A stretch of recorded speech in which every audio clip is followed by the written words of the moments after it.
Shalom, Bapak Ibu sekalian, rekan-rekan muda. Dalam rangka event 32 Hours of Christmas, hari ini kami mengadakan satu acara web seminar. Terima kasih untuk waktu yang disediakan oleh rekan hamba Tuhan yang akan mengisi acara web seminar di hari ini. Izinkan saya memperkenalkan terlebih dahulu pembicara kita, Pendeta Ivan Kristiono. Dia ini terpanggil untuk menjadi guru SD, SMP, SMA sejak tahun 1996 sampai dengan sekarang ini. Dia mengajar, memberitakan Injil, dan juga memuridkan anak-anak dan remaja. Sekarang dia rutin untuk mengajar dan menjadi koordinator Sekolah Kristen Calvin Jakarta dan Sekolah Kristen Logos Surabaya. Pak Ivan juga sudah melayani sebagai pendeta di Gereja Reform Injili Indonesia Kemayoran. Adapun topik bahasan hari ini adalah idealisme dan praktikalisme iman Kristen dalam dunia kerja. Berikut saya akan mulai dengan satu cuplikan yang saya ambil daripada segmen salah satu episode satu film The Good Doctor. Di situ diceritakan ada satu dokter residen yang baru lulus, seorang Kristen yang taat. Dia diminta oleh kepala dokter bidang bedah untuk melakukan aborsi. Ada seorang gadis yang meminta untuk dilakukan aborsi karena hamil dengan anak yang tidak diinginkan. Kemudian dia menolak itu.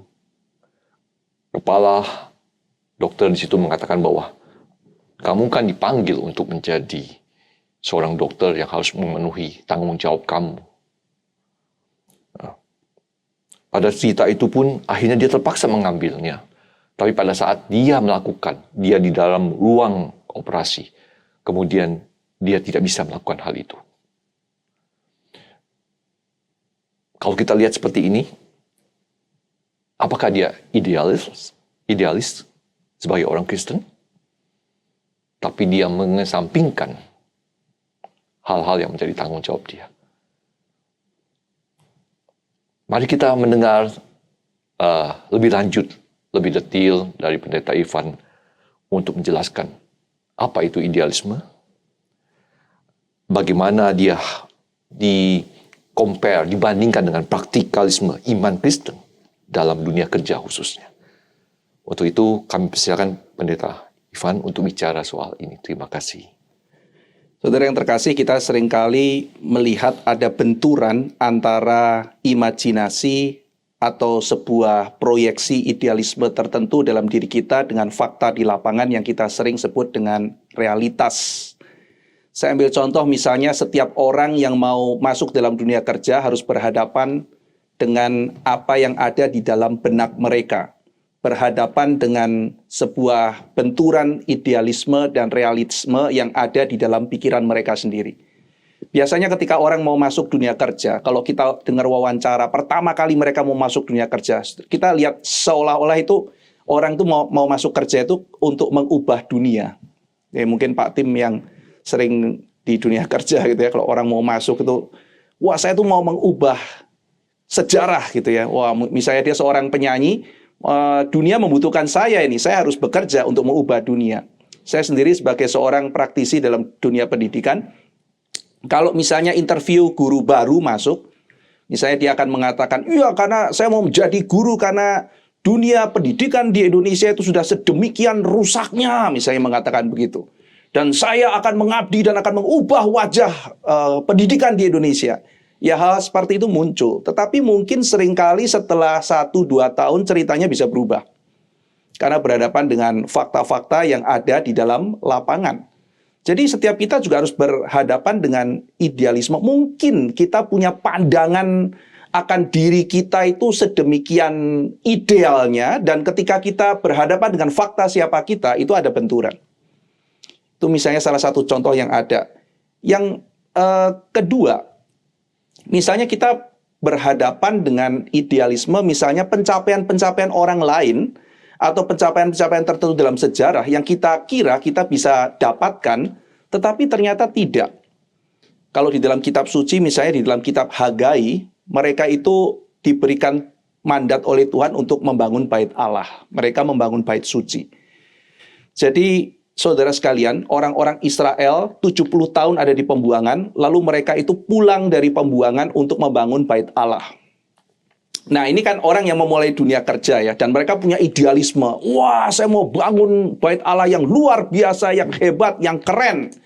Yang kalau bisa tuh lebih hebat dari zamannya Salomo. Faktanya apa, saudara sekalian? Bait sucinya jelek. Faktanya begitu. Jadi mereka itu udah mati-matian kerja, tapi ya jadinya cuma sebegitu. Mereka mau pecahkan rekor kah, mau lebih hebat dari Salomo, faktanya ya seperti itu hasil kerjanya.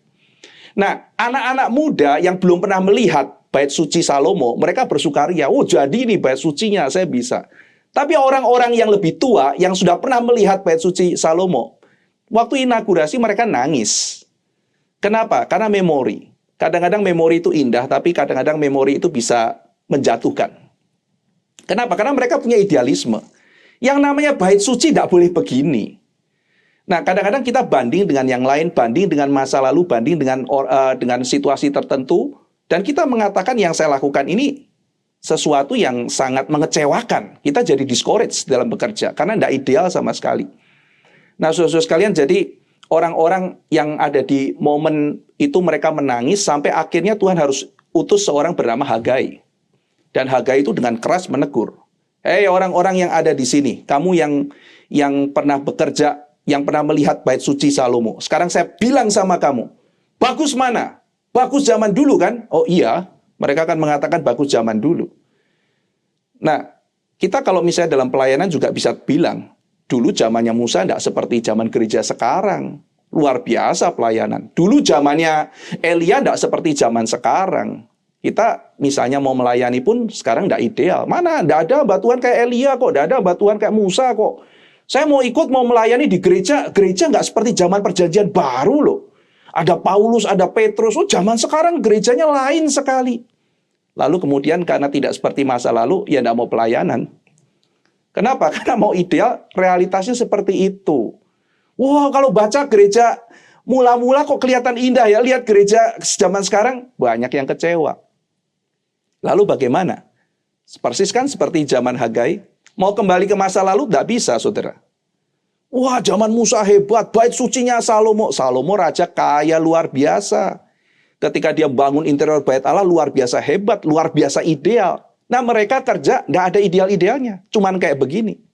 Lalu apakah tidak usah bekerja? Lalu apakah sudah diam saja? Nah, ini benturan antara idealisme dengan fakta di lapangan seperti ini. Lalu bagaimana? Mau kerja terus atau berhenti? Lalu yang ketiga, yang seperti tadi Pak Tim katakan, ada benturan antara firman Tuhan yang dia sudah mengerti dengan fakta di lapangan yang seringkali lapangan kerja itu tidak sesuai dengan firman Tuhan. Nah, di sini akan masuk problem etika. Misalnya tadi yang diangkat oleh Pak Tim salah satu problem etika. Nah, di situ kita akan melihat kasus satu persatu. Karena untuk yang namanya etika adalah penerapan dari bijaksana firman Tuhan masuk ke dalam bidang kehidupan. Nah, nanti akan ada banyak sekali problem-problem di situ. Kita melihat misalnya kasus-kasus yang ada di dunia pekerjaan sekarang.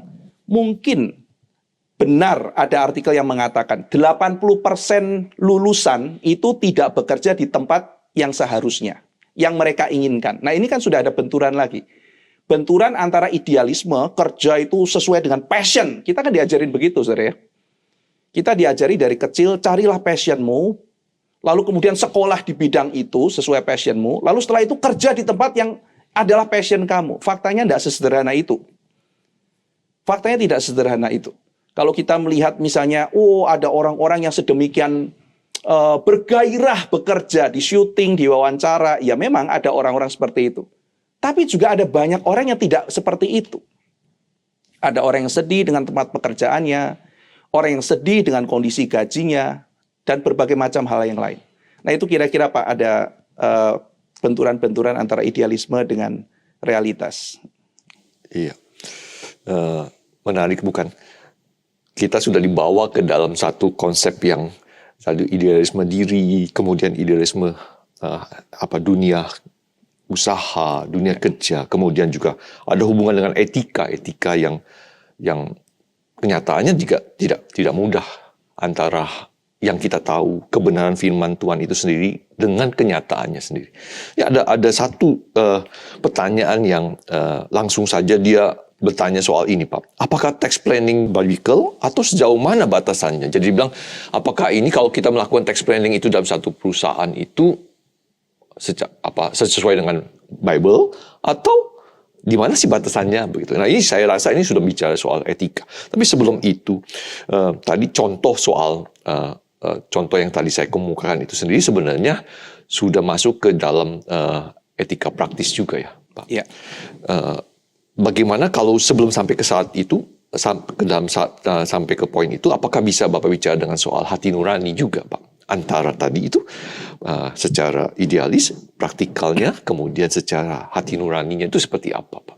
Ya, suara hati itu adalah kapasitas yang Tuhan beri untuk menjadi guideline kita. Jadi ketika kita melakukan dosa, hati nurani itu bicara. Tetapi problemnya adalah hati nurani itu sendiri bisa dicemari, bisa dikorupsi, bisa dijadikan sesuatu yang sifatnya itu menuruti dosa kita. Jadi pada waktu kita pertama kali berbuat dosa, ada sesuatu yang berbicara dalam hati kita. Jadi nurani itu bicara. Tetapi ketika kita melanggar terus-menerus, lama-lama nurani itu mati. Nah, yang kedua, nurani itu perlu diberikan sebuah pembekalan, yaitu hikmat, pengertian firman Tuhan. Jadi ketika nurani mengatakan ini salah, tapi kenapa itu salah? Jadi nurani itu perlu pembekalan firman Tuhan, perlu pendidikan rasional, sehingga kita mengerti kenapa ini salah dan kenapa itu salah. Nah, termasuk ketika kita misalnya tadi bicara mengenai case di rumah sakit ketika aborsi.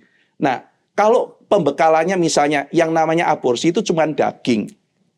Itu cuma daging dan orang punya hak asasi untuk misalnya menggugurkan. Nah, ketika itu dilakukan, reasonnya salah, tidak sesuai dengan firman Tuhan, maka akhirnya ya dia dengan nurani yang mungkin nyaman, dia akan menggugurkan kandungannya. Karena nurani perlu dikembalikan kepada kebenaran. Nah, tetapi ketika dia diajarkan misalnya bahwa yang namanya janin itu adalah jiwa di situ, itu manusia. Dan kalau kita melakukan aborsi, kita melakukan pembunuhan. Nah, saya kira di situ jawabannya sudah jadi lebih jelas.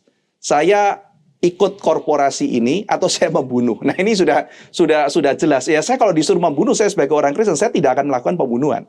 Maka dengan demikian dia bisa langsung ambil keputusan, ya saya quit. Karena ini bicara mengenai pembunuhan. Saya tidak mau membunuh, saya tidak mau mengotori tangan saya, karena Allah mengatakan setiap manusia dicipta itu peta dan teladan Allah. Dan barang siapa yang mengambil nyawa teladan Allah, Allah akan menuntut pembalasan. Baik. Ya. Baik. Bagaimana dengan tadi masalah kita ada beberapa rekan yang dihadapi dengan masalah tax planning tadi. Ya.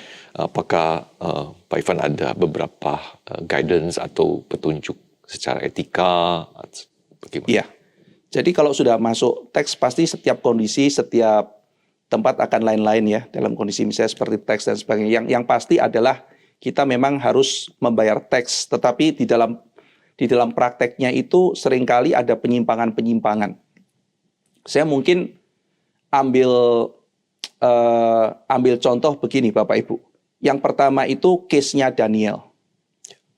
Jadi Daniel itu disuruh, dia itu ada di dalam kondisi misalnya kamu taat sama raja atau kamu mati. Dia ada dalam kondisi begitu. Kamu ikut atau kamu mati. Dan Daniel mengatakan, oke, saya akan tidak mau taat kepada raja. Mati pun silakan. Nah, jadi saya akan membuat sesuatu yang kelihatan kompromikah atau tidak. Ada orang yang mengatakan, saya tidak akan kompromi. Dan dia tanggung resikonya. Ya. Bapak Ibu misalnya ambil contoh, kita bikin KTP aja deh. Yang ini yang sehari-hari yang semua orang lakukan. Bikin KTP. Kan KTP itu di beberapa tempat memang sudah sangat bersih dan sangat baik. Bisa menjadi percontohan. Tetapi Bapak Ibu, di beberapa tempat yang lain tidak seperti itu. Saya membuat KTP 3 tahun Bapak Ibu. 3 tahun. Kenapa? Karena orang yang ada di situ, oknum yang ada di situ, dia minta uang. Dia minta uang dan saya memilih untuk tidak memberikan uang. Dan apa yang terjadi? 3 tahun. Dan 3 tahun pun itu akhirnya dia memberikan KTP saya karena akhirnya seorang jemaat yang punya semacam usaha di bidang pernah punya usaha di bidang kayak penerbitan surat kabar dan sebagainya, itu mengatakan dia akan kirim wartawan bersama dengan saya ke situ. Baru setelah dengar wartawan mau datang karena ada berita, langsung diberikan KTP-nya.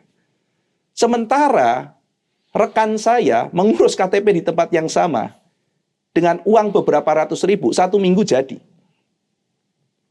Ya. Nah, ketika saya memilih untuk saya tidak akan memberikan kepada dia. Itu adalah sesuatu pilihan saya. Tetapi saya tidak bisa mengatakan, misalnya begini Bapak Ibu. Bapak Ibu itu atau saudara-saudara sekalian yang sedang menyaksikan itu tiba-tiba harus mengurus sesuatu dan butuh KTP. Ya kan? Dan saat itu juga kalau Bapak, Ibu, Saudara tidak mengurus KTP, Anda tidak bisa melakukan sesuatu. Misalnya itu untuk kemanusiaan, atau misalnya untuk urusan asuransi, atau misalnya harus pergi ke luar negeri mendampingi orang yang sakit. Nah, dalam kondisi seperti itu, ya sudah, daripada KTP tidak keluar mengenai nyawa orang dan sebagainya, ya saya kasih. Atau menyangkut hal-hal yang lain. Nah, apakah kita akan menyalahkan orang yang terlibat di situ? Jadi, saya kira kita melihat ya, ada orang seperti Daniel yang terpanggil melakukan sesuatu dengan ketegasan. Ada orang seperti Esther. Esther ini orang Kristen macam apa? Dia menjadi seorang ratu, orang Yahudi, di istananya Media Persia. Menikah dengan orang yang bukan seorang Yahudi, orang Kristen. Dan Esther masih menyembunyikan identitasnya. Nah, kalau kita melihat Esther ini adalah orang yang mungkin so-called kompromi. Tetapi kita melihat ya, di dalam keputusan-keputusan yang Esther ambil, makin hari kita melihat Esther itu makin bertumbuh. Dan Esther makin akhirnya berani juga mengambil resiko.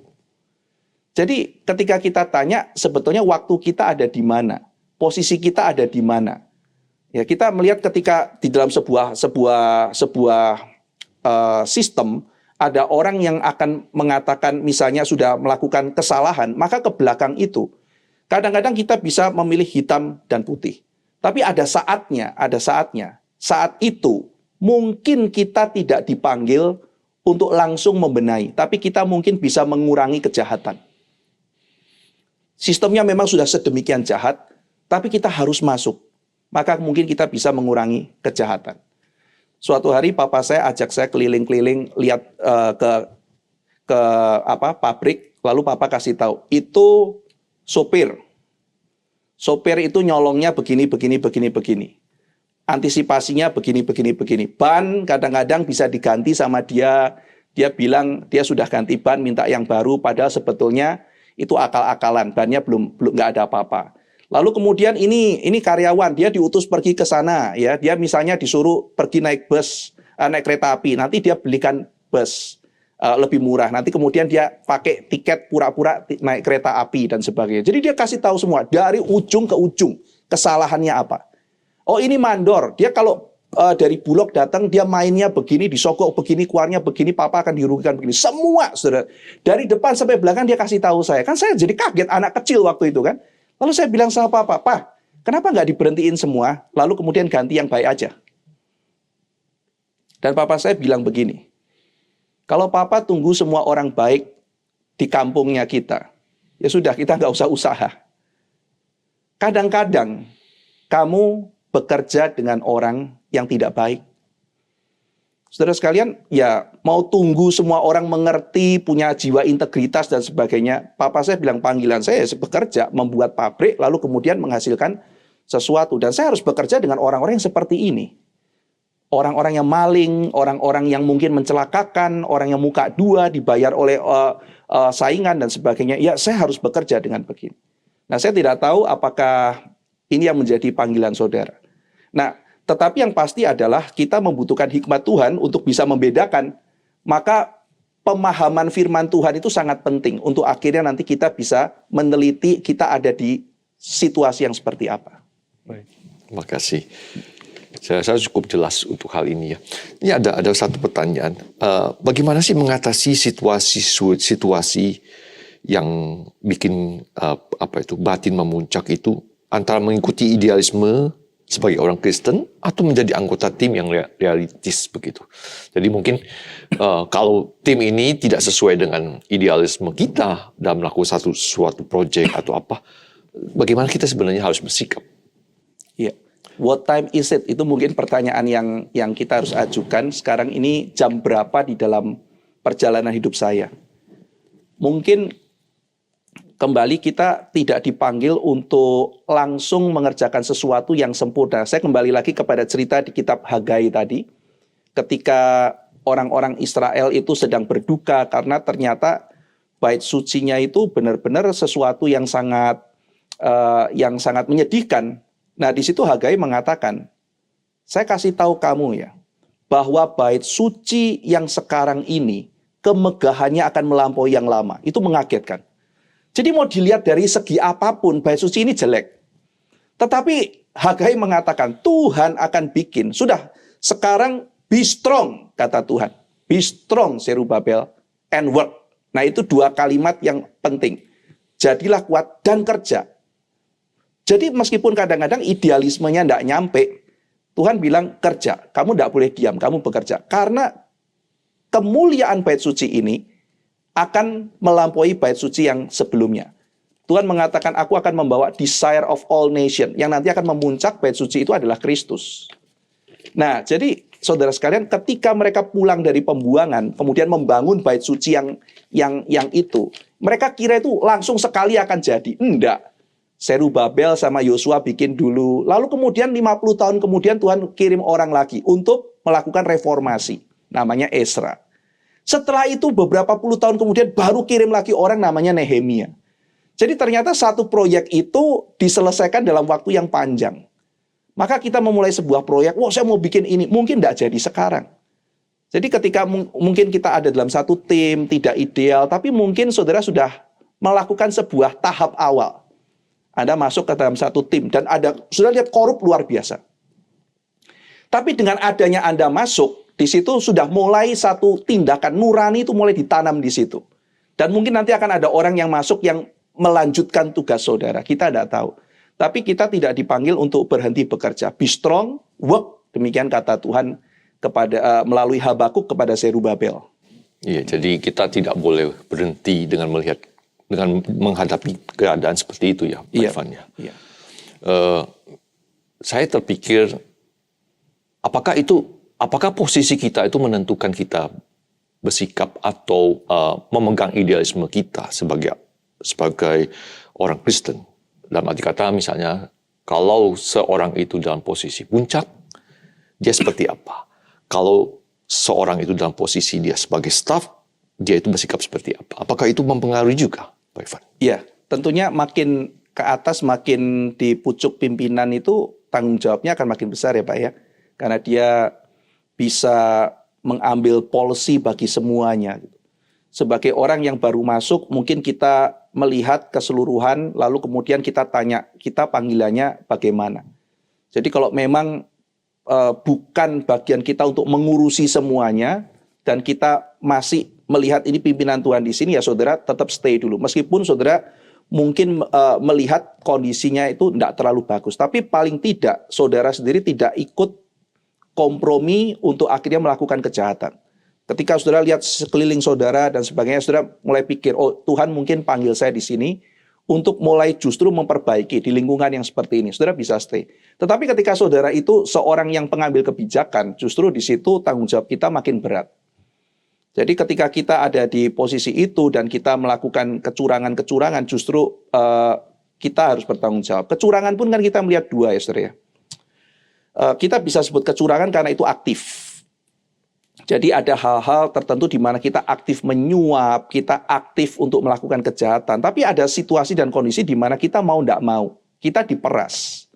Ini pun dua hal yang berbeda ya. Kita diperas dan kita secara aktif menyuap untuk mendapatkan keuntungan. Ini dua hal yang berbeda. Jadi kalau kita melihat saudara dalam kondisi misalnya mau tidak mau, tadi misalnya mengenai teks dan sebagainya. Saya bukan orang yang terlalu ngerti teks, tapi paling tidak ada kondisi tertentu di mana kita nggak bisa, itu kan nanti ada ya, teks mengurangi pajak dengan melarikan pajak itu dua hal yang berbeda. Ada hal-hal di mana kita masih bisa tolerir untuk mengurangi hal-hal tertentu, itu masih masuk di dalam nurani kita, tetapi ada hal-hal yang sudah bisa disebut sebagai kecurangan. Saya bukan ahli di situ. Mungkin saya menghindarkan diri bicara supaya malah nggak ngawur gitu ya. Tapi secara aktif itu melakukan dengan secara pasif kita diperas, itu pun dua hal yang kita nggak bisa samakan. Wah itu curang dan sebagainya. Kadang-kadang nggak bisa begitu. Ya, misalnya pungutan-pungutan, kita mau bagaimana? Itu hal yang sangat sulit untuk dihindarkan. Ya. Ya, jadi mungkin kita tidak boleh langsung jump to the conclusion, jadi nggak boleh langsung menjudge juga ya. Yeah. Karena tadi saya pikir juga kalau dalam posisi sebagai pimpinan, dia harus lebih bersikap mempertahankan kebenaran firman Tuhan, itu lebih dituntut sebenarnya dibandingkan dengan staff mestinya. Yeah. Ini soal yang lain lagi yang saya rasa juga ada hubungan soal hari Minggu itu, hari Sabat itu seharusnya seorang itu tidak bekerja, ya. Tapi dia dipaksa untuk masuk bekerja karena ada deadline atau apa. Kemudian bagaimana dengan masalah kuduskanlah hari Sabat itu, begitu. Apakah ini juga hal yang bertentangan antara idealisme dengan praktikalisme juga? Pak bisa kasih pandangan hal ini. Nah, ini kita mesti bedakan apakah pekerjaan-pekerjaan tersebut adalah pekerjaan-pekerjaan yang menyangkut nyawa manusia. Pemadam kebakaran misalnya, tidak bisa juga kita terlalu banyak pilih. Sebagai seorang dokter bedah yang menyangkut menangani nyawa manusia, maka mau tidak mau meskipun mungkin dia beribadah, dia harus standby juga kalau menyangkut nyawa manusia. Tapi ada mungkin pekerjaan-pekerjaan yang tidak terlalu se-urgent itu. Nah, jadi ketika saudara mungkin mau masuk ke dalam awal, mungkin itu yang perlu kita sepakati dulu di awal. Misalnya saudara kerja di hotel atau apa, mengenai hari Minggu. Apakah saudara diberikan kesempatan hari Minggu itu untuk beribadah? Nah, kecuali saudara kerja di tempat-tempat yang tadi ya, yang berkaitan dengan nyawa manusia, itu kita bisa mengerti dalam kondisi seperti itu, karena ya bagaimana saudara, ada orang yang membutuhkan pertolongan saudara, dan pada waktu ada orang yang mau dibedah lalu kemudian tergeletak sangat membutuhkan tenaga saudara datang menolong, ya itu satu kesaksian yang baik ya, menyelamatkan nyawa manusia. Itu berbeda. Tetapi saya percaya kalau misalnya ini ada pilihan ya, disuruh pilih, ini gaji lebih gede tapi hari Minggu tidak ada kesempatan ibadah. Di sini mungkin tidak sebesar itu, tetapi ada kesempatan ibadah. Ya saudara pilih yang jelas sesuatu yang mungkin bisa membuat ada satu kesempatan ibadah. Ya, baik. Melanjutkan pertanyaan dari beberapa rekan ini ada kasus bahwa dia itu apakah juga sebagai orang Kristen itu dia bisa menekan vendor untuk menurunkan harga sebenarnya. Dalam arti kata, dia menekan sampai si supplier atau vendor itu kalang kabut, padahal dia itu sebagai seorang Kristen. Jadi sebenarnya saya juga pikir ini juga adalah idealisme dan praktikal. Apakah benar orang Kristen itu harus bersikap seperti itu? Iya. Kan di dalam bisnis itu kan dasarnya kan apalagi yang namanya sebuah perusahaan, kumpanis itu kan bagi roti kan. Kumpanis bagi roti sama-sama, makan sama-sama. Jadi bisnis juga kan basicnya itu kan friendship. Jadi saya diajarkan bahwa bisnis itu dasarnya bukan cari untung dulu. Bisnis itu fondasi dasarnya adalah berteman. Menjadi seorang teman yang baik, menjadi seorang yang menolong, menjadi seorang yang membantu. Nah, kalau company itu tempat di mana kita membagikan keuntungan bersama, sehingga bukan hanya masalah profit, tapi profit, people, sama lingkungan ya, P1 lagi saya lupa itu bicara mengenai lingkungan ya. Jadi profit, orangnya juga, lalu kemudian lingkungannya itu yang kita juga perhatikan. Termasuk adalah orang yang bermitra dengan kita. Jadi yang bicara mengenai social justice itu kan juga termasuk kesejahteraan karyawan. Celakalah engkau yang menahan upah dari pekerjamu. Termasuk kalau dalam perjanjian lama itu tanah setelah 7 tahun itu harus ada 1 tahun istirahat. Memberikan justice bagi alam juga. Nah, kalau kita kepada tanaman, pada tanah aja do justice, apalagi sama mitra ya, mitra. Ini kan supplier itu kan mitra kita. Jadi kita juga mesti pikirkan, bukan karena kita di atas angin, ya kamu masuk di sini ya kita tekan abis gitu. Bagaimana kita ada keadilan juga ya. Jadi kita untung tapi yang lain juga ada keuntungan. Iya. Jadi tidak boleh serakah ya. Dalam arti kata begini. Greedy itu salah satu dosa ya yang membuat kita akhirnya tidak membagikan, men-sharingkan berkat kepada yang lain. Betul.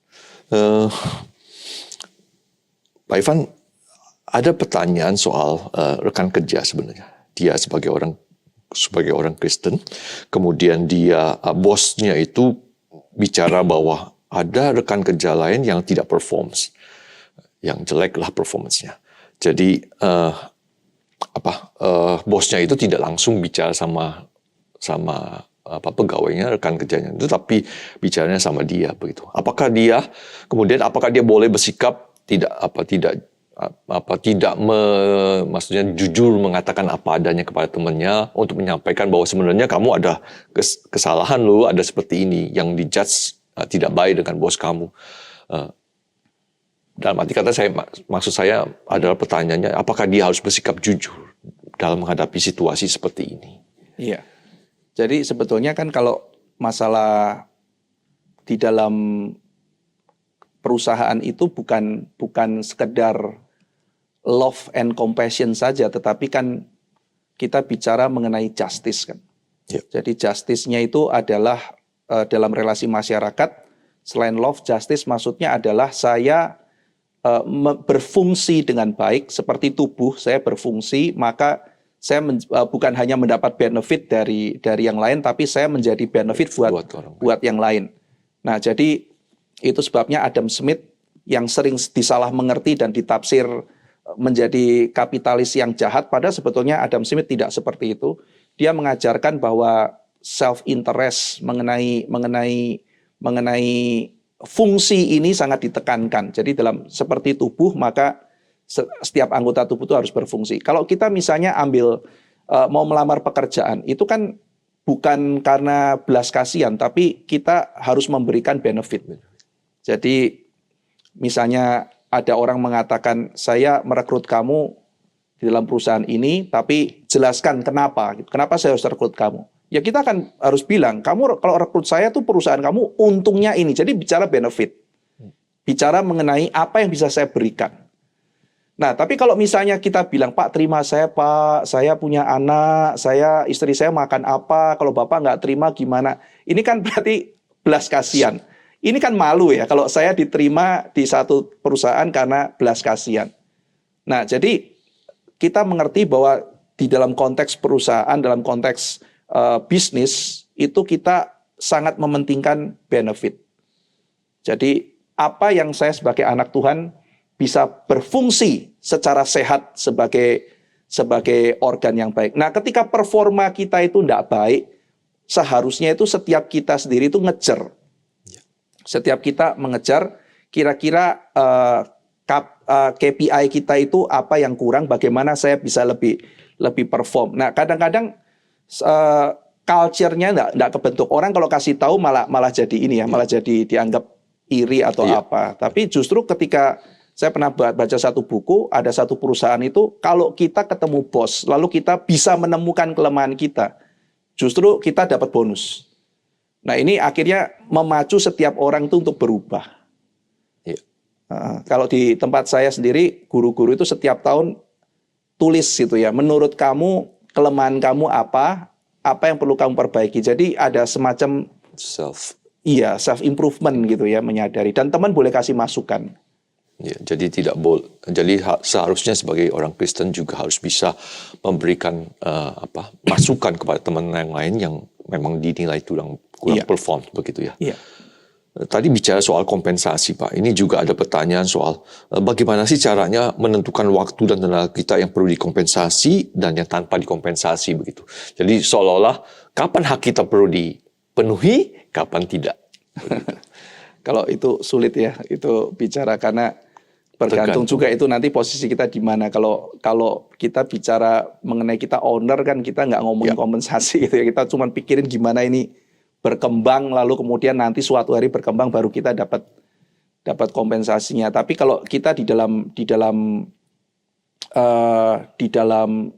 kondisi sebagai seorang pekerja ya kita pasti akan pikirkan kompensasi. Tapi kita bisa melihat ya kalau di dalam satu tempat orang itu sudah mulai banyak yang teriak, kemungkinan itu ada eksploitasi gitu ya, ada sesuatu yang salah di situ.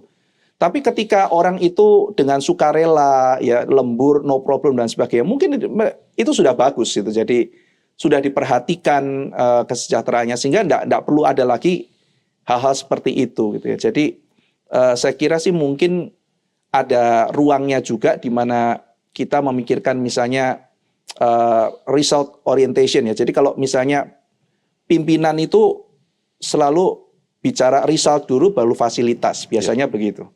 Sementara kebanyakan orang fasilitasnya kasih dulu dong, baru saya kasih result gitu. Nah, kalau kita bisa balik pikirnya, lihat oh pimpinan saya biasanya mau result dulu. Nah ini mungkin akan ada titik temu ya.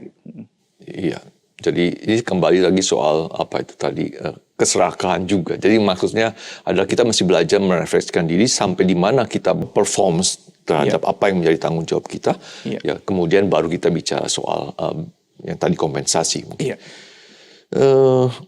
Ini pertanyaan soal yang lain, Pak, bahwa ada keinginan membantu satu rekan kerja, tapi di sisi lain kadang-kadang dimanfaatkan sehingga membuat kita yang membantu itu menjadi repot, stres dan macam-macam.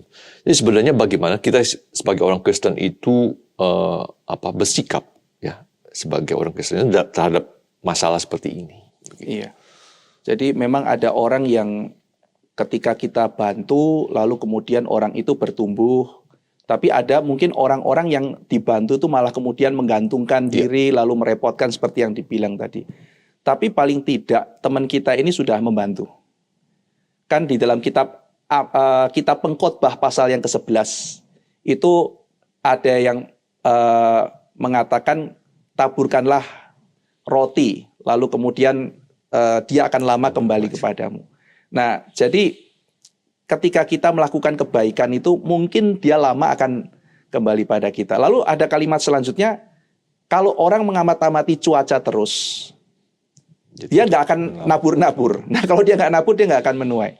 Demikian juga dengan kita melakukan kebaikan.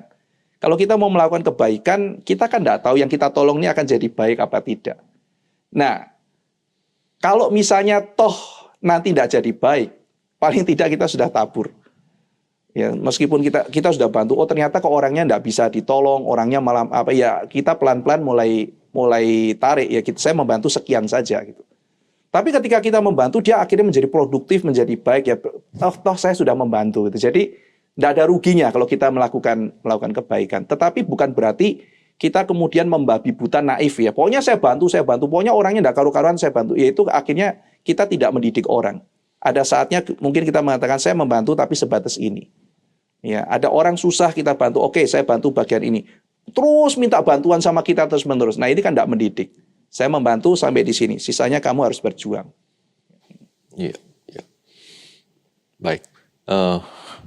Pak, di akhir pembicaraan kita hari ini, Bapak bisa memberikan satu kesimpulan atau saran bagaimana kita harus bersikap ya secara ideal, secara praktikal dalam dunia kerja khususnya sebagai orang Kristen.